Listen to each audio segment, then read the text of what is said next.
In this video, we're going to talk about smart contracts. What are they? Why are they important? Let's dive in. I won't need my high school diploma anymore. I am the smart. I am the smart.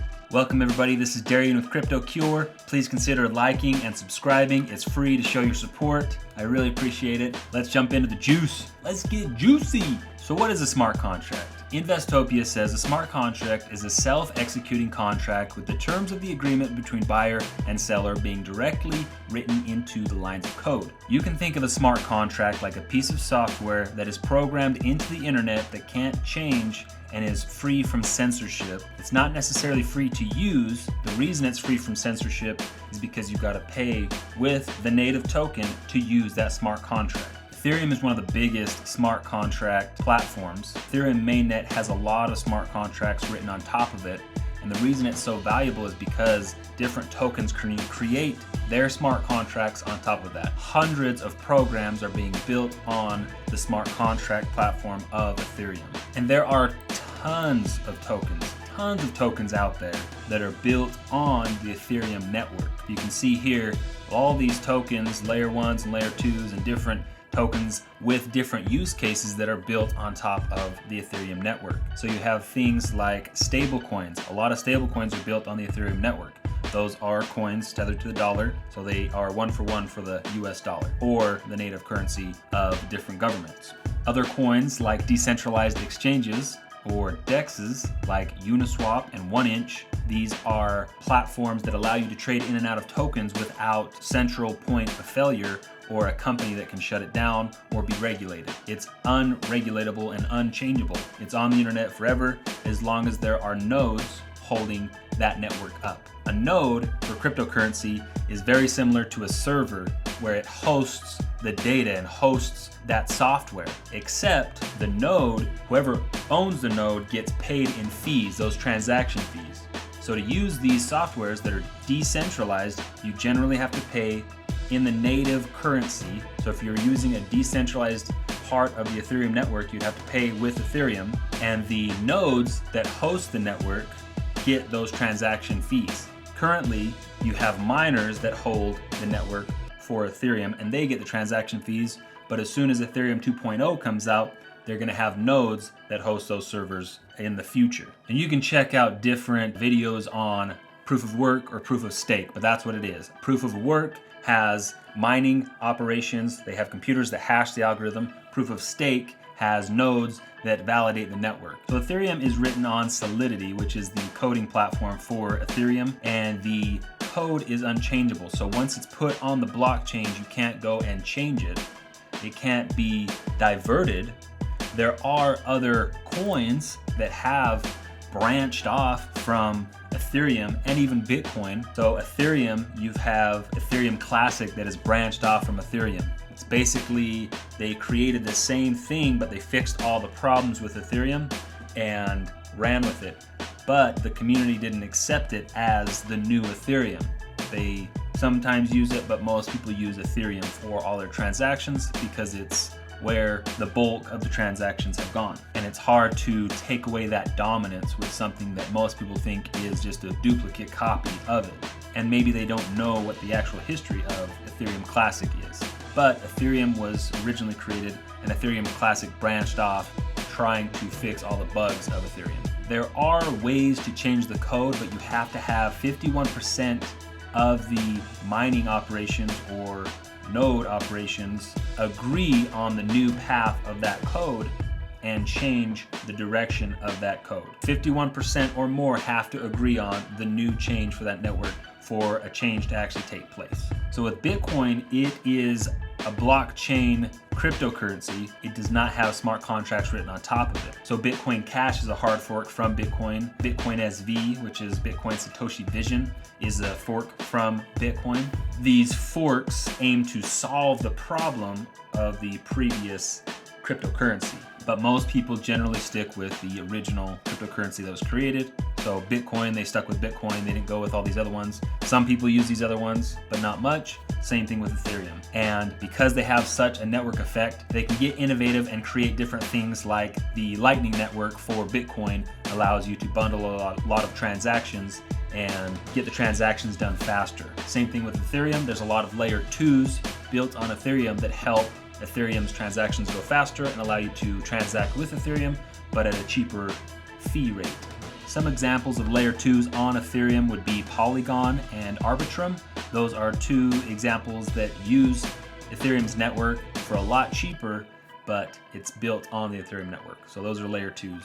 So back to smart contracts. The smart contract, like I said, it's a software that doesn't change other than the transactions change the ledger of what's written on that blockchain. But the smart contract is the software behind it that does not change.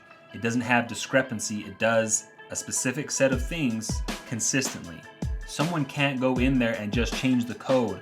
If the government comes in and says, hey, Ethereum, we need to shut you down, they cannot, because it's decentralized. Nobody owns it. It's hosted by tons of different servers around the world. They might be able to find people who use it, but they cannot change the Ethereum code. They cannot shut it down. That's why governments are scared of it, because they can't control it and they can't stop it. But that's also the power of the smart contract. It's built to do a specific thing and does not change. If you were to design a Twitter type platform on a smart contract that doesn't change, you would most likely be able to interact and write posts and tweets and maybe block people you don't like or whatnot. But Twitter itself as a corporation, if it was a smart contract, they couldn't change who creates a profile. They couldn't change what was put out there. They couldn't censor anybody for putting accurate data. Same thing with YouTube or Facebook or any of these big conglomerate companies, social media companies. They wouldn't be able to meter the truth if it was out there. Or to tell the truth, the whole truth, and nothing but the truth, so help you God? No. Okay. Now at that point, us as individuals would have to decide for ourselves what's the truth and do probably more research, but that's up to the individual to decide what the truth is and decide for themselves. If a big corporation is taking down different posts or things that they don't agree with, how can we decide for ourselves what's the truth? Or how do we know if there's money involved in a sleight of hand deal with the corporations and the government? The government says, hey, we want you to make sure nobody's talking bad about this person or everyone's talking bad about this other person. We don't know what the truth is, but having censorship makes it so we don't see the truth. But I cannot see, I'm legally blind. There's been a long period of time with YouTube videos where they get censored and demonetized if they said the pandemic virus words in their videos. And it may still be the case, I'm not 100% sure, but that's one censorship item that's happened more recently with YouTube that's been heavily censored, but with blockchain they can't necessarily censor that data. So yes, you will get a lot of sensitive content, stuff that you might not want your kids to see, but the truth would be known and you would be able to find the truth a lot easier. For example, there's a war going on between Ukraine and Russia. If everybody was on a decentralized platform, we would know what the truth is. Who hates who, or who fought who, or this or that. Let's not bicker and argue about who killed who. I don't know what the truth is, but I would love to find out. With a decentralized platform, you would be able to find that truth. And it's done through a smart contract. It's a contract software that cannot change. No one can take it down. No one can censor it. This day and age, there's so many easy ways to change information. Change data, change documents, change photos, even videos. A lot of videos and whatnot are becoming more hyper-realistic if they're CGI or computer animated videos. A lot of them are looking more and more realistic. Also, all the deep fake videos of people's faces, they're getting more and more realistic and looking more and more real. You can tell that they're fakes, but it's scary to think what's possible in the future. We're entering an era in which our enemies can make it look like anyone is saying anything at any point in time. 10 years from now, the computers will probably be a lot faster and a lot better at tricking you. So having smart contracts, something that doesn't change, is valuable. People can upload their voice or their video from their smart contract address so everyone knows who it actually came from, rather than having some sort of deep fake video that went out there. Nobody knows if it's legitimate. Nobody knows the validity of it. They just have to trust it and assume that it's good. So why would somebody use a decentralized platform, say like Twitter or YouTube, that's on the blockchain, written with a smart contract? Well, one, they gotta pay money to use it generally. They gotta pay the native currency to use that platform.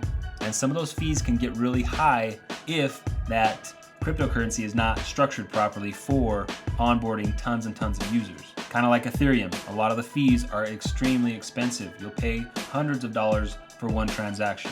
And this can all be fixed with layer 2s and different cryptocurrency solutions. But even so, why would I pay a couple cents every time I wanted to go use one of these platforms? Well, you would pay in that currency to, one, help that network sustain itself. The only way that that network stays open or up is because of the nodes or the miners that hold that network up, and they have to get fees to want to hold that network up. But on top of holding the network up, you would want to pay those transactions so you can get the truth. How many times have you scrolled through any social media and you can probably depict 10% of all that information is true?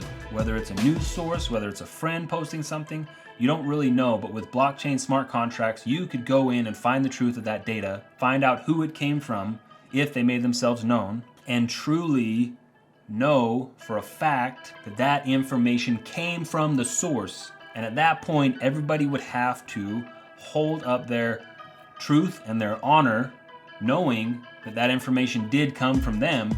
And I think we'd have a stronger, more trusting society with smart contracts. Dishonor on you! Dishonor on your cow! This is just one small use case. There are a million use cases out there.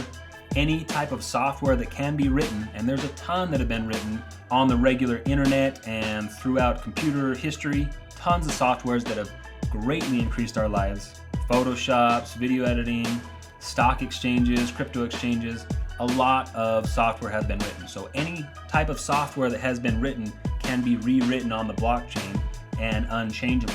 I always say the possibilities are endless with cryptocurrency and blockchain and smart contracts, and I really want you to believe it as well. It's awesome to me when you like the video, you subscribe, show me some love, show me some support. Have an awesome day. See ya.